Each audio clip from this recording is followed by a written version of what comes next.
इसमें कर्म क्या कर्म है कि पवित्र देश में बैठ करके अब नई सारण्य तीर्थराज प्रयाग जैसे पवित्र स्थान में बैठकर प्रभु का ध्यान भजन करो।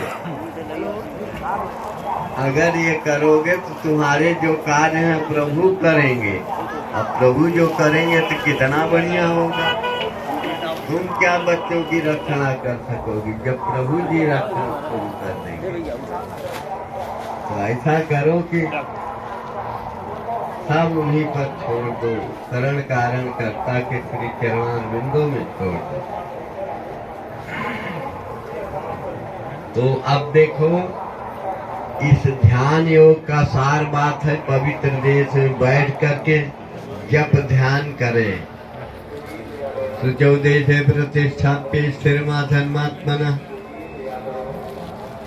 हाँ, शरीर आप ध्यान में बैठो, शरीर गिर सकता है, इसलिए अधिक ऊंचे आसन पर भी न बैठो। शरीर अचेत होकर गिर सकता है, हड्डी पसली टूट जाएगी तो भगवान पहले से कह रहे हैं नाति छिरदम नाति नीचम। ये कर्म है, कर्म का सार भाग का उपदेश है। नाति छिरदम नाति नीचम जैला जिनकुशोत्तरम तत्र एकाग्रम मनः कृत्वा यत् चित्तेन्द्रिय क्रिया। तो तत्र स्थले तीर्थराज प्रयाग स्थले नैमिषारण्ये वा पवित्र देशे इत्यर्थः। ऐसे पवित्र देश में आसन लगाकर बैठो, प्रभु जी के दरबार में बैठो आसन लगा के, और यहाँ मंत्रों का जाप करो। यही कर्म का सार भाग है। एक बच्चे के जन्म दिवस समारोह पर इसलिए इसका पाठ किया जाता है कि सब इस तरह प्रभु का ध्यान करें, इसी के लिए होता है। प्रभु जी के ध्यान करना चाहिए। और आगे ये भी कहते हैं न किंचिदपि चिंतयेत्, कुछ चिंतन नहीं करना चाहिए कि विषयानु चिंतन में बुद्धि चली जाए, आसन लगाए हो उसको रोको ना। तो आइए श्री गणेश हो। श्री भगवान वाच, श्री भगवान वाच।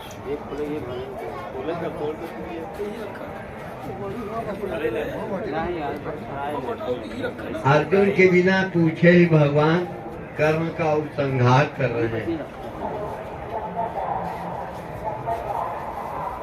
अनाश्रित कर्म फलम कार्यम कर्म करोति यः स सन्यासी च योगी च न निराग्निर्न च क्रियः। यं सन्यासीमिति प्राहुर्योगं तं विद्धि पाण्डव न सन्न्यास संकल्पो योगी भवति कश्चन। आरुरुक्षोर्मुनिर्योगं कर्म कारणमुच्यते योगारूढस्य तच्चैव समः कारणमुच्यते। इन 3 श्लोकों में कर्म किसे कहते हैं? फल का आश्रय न रखे, फल की इच्छा न रखे, कर्म फल के प्रति अनाश्रय भाव हो जाए, ऐसा अनाश्रय होकर के कर्म करे तो वही वास्तव सन्यासी है और वही योगी है। महारानी मंदालसा अपने बच्चों को सन्यासी बना दी, यानी यही कर्म का रहस्य बता दी जिससे वे सन्यासी हो गए। जब पिता का परिचय मिला, माँ जब बताती है कि बेटे तुम्हारे पिताजी हैं, प्रणाम करो। प्रणाम करते ही पिताजी हैं, अच्छा, तो प्रणाम करके कहते हैं पिताजी मुझे आदेश दीजिए, मैं जंगल जाऊंगा भजन करने। ऐसी माताएं हमारे यहाँ धन्य है। महारानी मंदालसा। आजकल की माताएं अपने बच्चों को साधु महात्मा होने से बचाते हैं। कहीं बच्चा मेरा साधु न हो जाए, सन्यासी न हो जाए, योगी न हो जाए। लेकिन महारानी मंदालथा का नाम बड़े आदर के साथ बड़े बड़े ब्रह्मर्षि तत्ववेत्ता सिद्धि योगी राज्य रहा बाबा के श्रीमुख से हमने उपदेश करते समय सुना हूँ। अपने श्रवणपुर से पान किए हैं उनके अमृतमय वचन। उसमें उन्होंने कहा, महारानी मंदालथा का नाम लिया, बड़ी प्रशंसा किए। ऐसी माताएं धन्य है जो अपने बच्चों को महात्मा सन्यासी योगी बनाते। समझ में आया? बातें और हैं लेकिन विषयांतर होगा। ये विषय जो चल रहा है ये पाठ हो जाए, बाद में बातें होगी अगर मौका मिला तो। इस तरह सन्यासी योगी एक कर्म का उपसंहार चल रहा है योग योगेश्वर के द्वारा।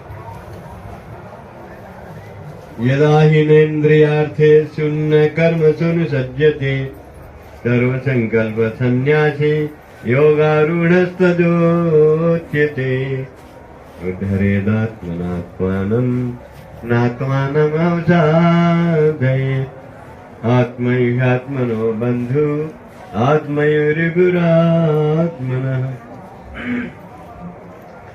बन्धुरात्मात्मानस्तथ्येनात्मैवात्मना जितः अनात्मनस्तु शत्रुते वर्तेतात्मैः शत्रुवद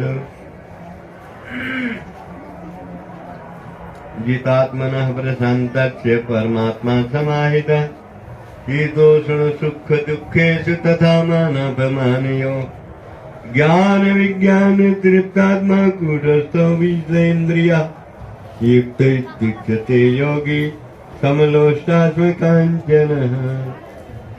एक योगी ही सच्चा कर्मवीर है। उपसंहार करते हुए उस कर्म निष्ठावान के कर्म जो होते हैं युक्त योगी, योग की भाषा में उसे कहा जाता है। योग से जो युक्त है वह ऐसा कर्म पारायण बन जाता है। अपने इंद्रियों पर विजय प्राप्त कर लेता है, ज्ञान विज्ञान से तृप्त रहा करता है और पत्थर मिट्टी और सोना उसके लिए एक बराबर हो जाता है। ये युक्त योगी के लक्षण बताए हैं। ये कर्म का उपसंहार है, इसको ना भूलो।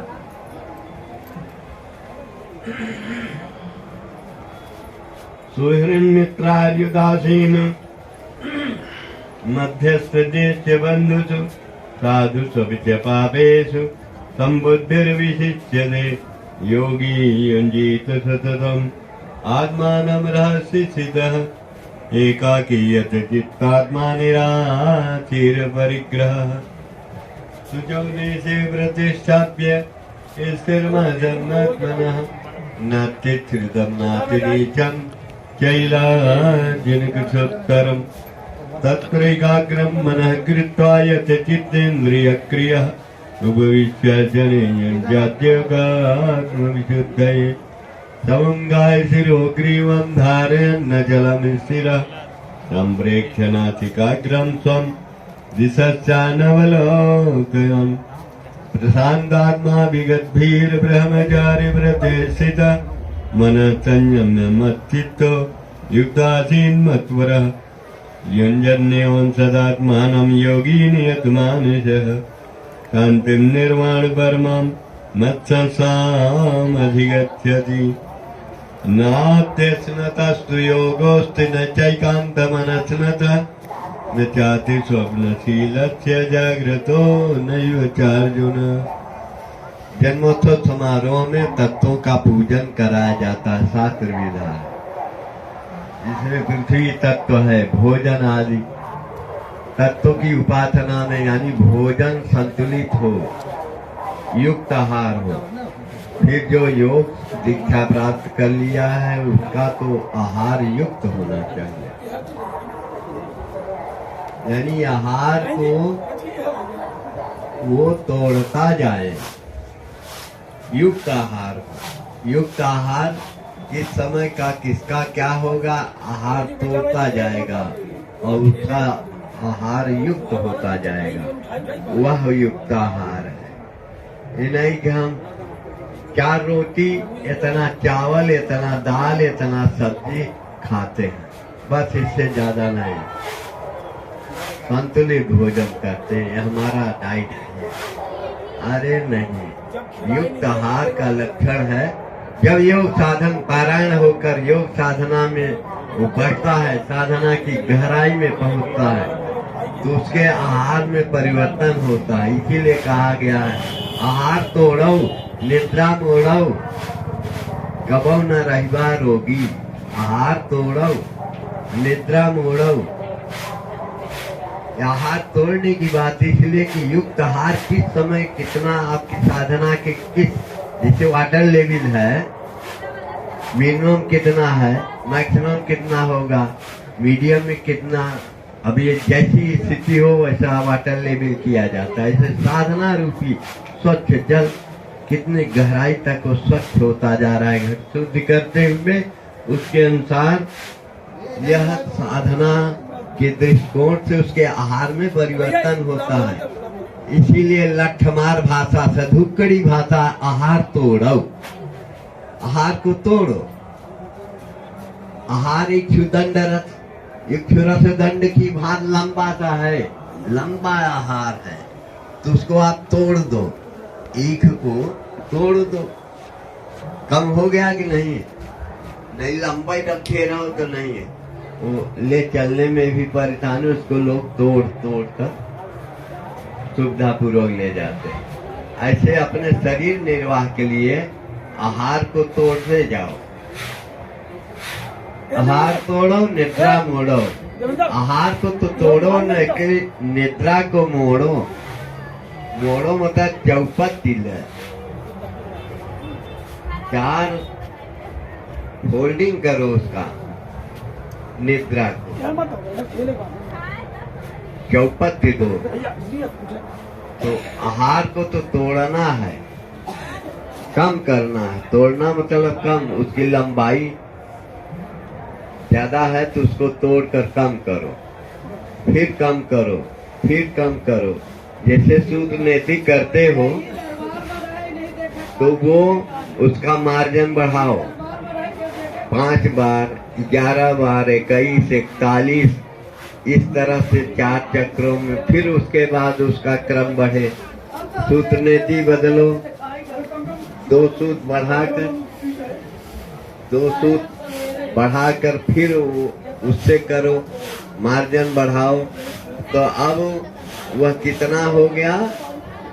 41 के ऊपर फिर वो 100 हो जाएगा, 100 से 150, 150 से 200, 200 से फिर 250, ऐसे। तो उस समय का उसका साधना क्रम गहराई की ओर जा रहा है। यह है घर्षण। वैसे आहार में भी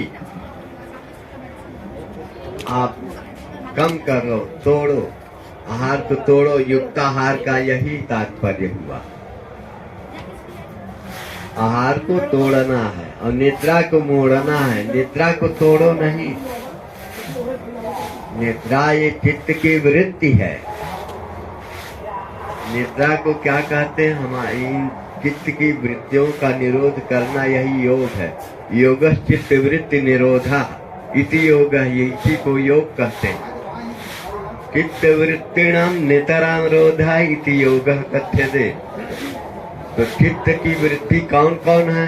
प्रमाद, विपर्यय, विकल्प, निद्रा, स्मृतयः। एते पंचतयः वृत्तयः वर्तन्ते। ये 5 प्रकार की वृत्तियां हैं, जिसमें निद्रा का भी नाम लिया गया ना। प्रमाण, विपर्यय, विकल्प, निद्रा, स्मृतयः। स्मृति यह भी चित्त की वृत्ति है। योगी का स्मृति का उपस्थान हो जाया करता है। निद्रा को मोड़ने की बात कहा गया। निद्रा मोड़ो, निद्रा को चौपत्तो, होल्डिंग करो, रहे लेकिन उसको चौपट दो। बिस्तर को आप जैसे फैलाकर उपयोग किए, उसके बाद उसको चौपट दो। ये मोड़ो, बिस्तर फोल्डिंग करो। तो इस तरह से आहार तोड़ो, निद्रा मोड़ो, तब क्या होगा? कबहू न रहिबा रोगी, कभी रोगी नहीं रहोगे।